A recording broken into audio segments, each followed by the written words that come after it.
Hello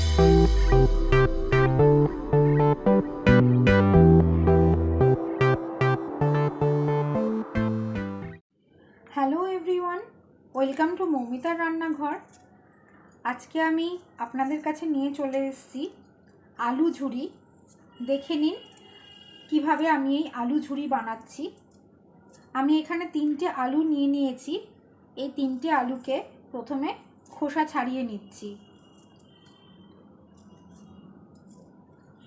এইভাবে খোসাটাকে আমি ছাড়িয়ে নিচ্ছি।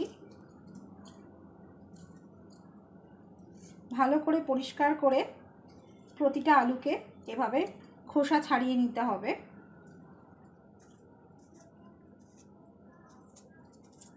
প্রতিটা আলুর খোসা এভাবে আমি ছাড়িয়ে নিয়েছি। এবার আমি এরকম একটা গ্রেটার নিয়ে নিয়েছি। এটাতে আলুগুলোকে এরকমভাবে ভালো করে গ্রেট করে নিতে হবে। এই যে দেখুন, গ্রেট করার পর এরকমভাবে আলুগুলো কিন্তু ঝরে পড়ছে।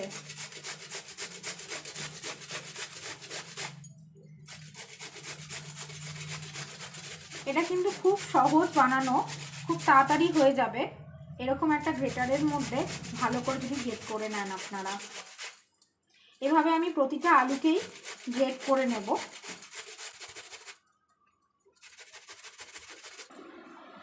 এই যে দেখুন, আলুগুলোকে আমি সব কটা আলুকে এইভাবে আমি গ্রেট করে নিয়েছি। এবার আমি এই আলুগুলোকে একটা পাত্রের মধ্যে নিয়ে নেব। নিয়ে এটাকে আধ ঘন্টা জলের মধ্যে, নর্মাল ওয়াটারের মধ্যে আমি আধ ঘন্টা এটাকে ভিজিয়ে রেখে দেব। তারপরে এটাকে ভাজতে হবে। আধ ঘন্টা কিন্তু এটাকে ভালো করে ভিজিয়ে রাখতে হবে। আধ ঘন্টা হয়ে গেছে। এবার আলুগুলোকে আমি জল থেকে তুলে এইভাবে একটা ঝুড়ির মধ্যে ঝরাতে দিয়ে দিয়েছি। গ্যাসের মধ্যে একটা কড়াইকে বসিয়ে নিয়েছি, গরম করতে দিয়ে দিয়েছি। এটা প্রিহিট কড়াই আছে। গ্যাসটাকে একটু বাড়িয়ে দেব। আর এর মধ্যে আমি বেশ খানিকটা পরিমাণ সাদা তেল দিয়ে দেব, যাতে একদম ডুবো ডুবো হয় আলুটা। ডুবো ডুবো না হলে আলুটা ভাজাটা কিন্তু একদমই ভালো হবে না।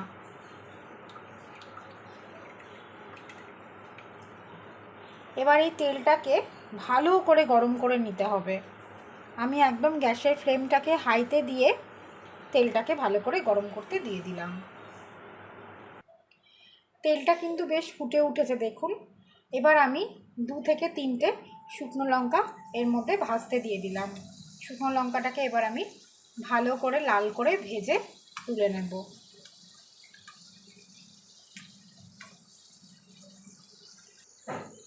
দেখুন, শুকনো লঙ্কাটা কিন্তু একদম ভাজা হয়ে গেছে। এবার আমি এটাকে আস্তে করে তুলে নেব। এবার এই ফুটন্ত গরম তেলের মধ্যে ঝরানো আলুগুলোকে দিয়ে দেবো ভাজতে।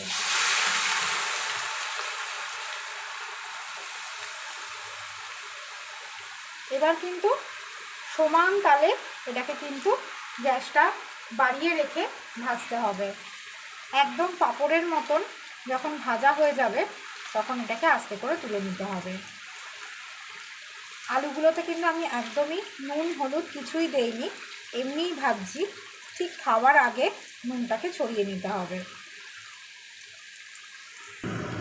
আলুটাকে কিন্তু এই সময় সমান তালে ভাজতে হবে, নাহলে এটা একটার গায়ে একটা জড়িয়ে যাবে।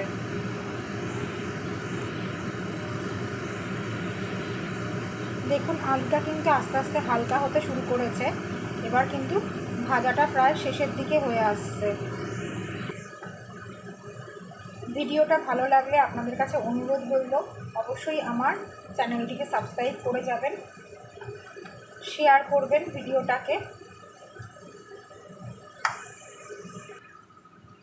এইভাবে গ্যাসটাকে বাড়িয়ে দিয়ে ভাজতে ভাজতে দেখুন আলুগুলো কিন্তু বেশ পাঁপড়ের মতন হালকা হয়ে যাচ্ছে। এবার আমি আস্তে করে আলুটাকে এইভাবে ছেঁকে ছেঁকে তুলে নেব।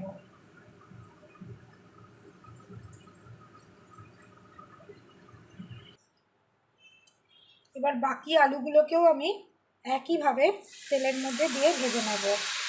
এই 3টে আলুকে কিন্তু আমি 3বারে ভেজেছি, কারণ একবারে বেশি দিয়ে দিলে কিন্তু আলুটা জড়িয়ে যাবে, তাই অল্প অল্প করে দিয়েই কিন্তু আলুটাকে ভাজতে হবে।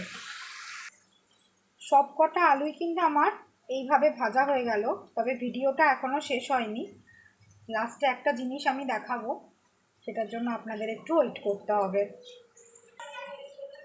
এই আলুগুলো ভাজা হয়ে গেছে, এটাকেও আমি আস্তে করে তুলে নেব।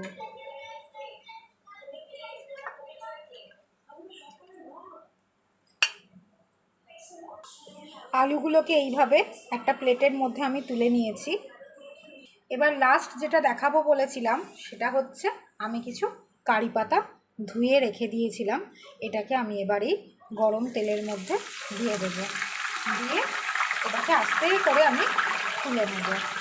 তাতে কি হবে, খুব সুন্দর আলুটার টেস্টটা আসবে কারি পাতার।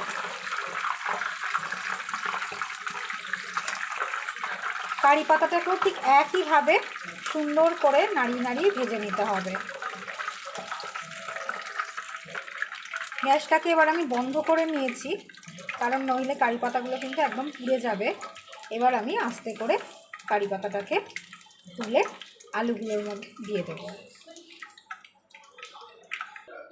এই যে দেখুন, আলুটা ভাজা হয়ে যাওয়ার পর কি সুন্দর কিন্তু দেখতে হয়েছে। ভাজার সময় আমি কিন্তু এর মধ্যে একটুকুও নুন দেইনি, তাই এবার আমি এর মধ্যে একটু পিঙ্ক সল্ট স্প্রিঙ্কল করে দেব। ভিডিওটা আজকের মতন আমি এখানেই শেষ করছি। পুরো ভিডিওটা দেখার জন্য আপনাদের অসংখ্য ধন্যবাদ।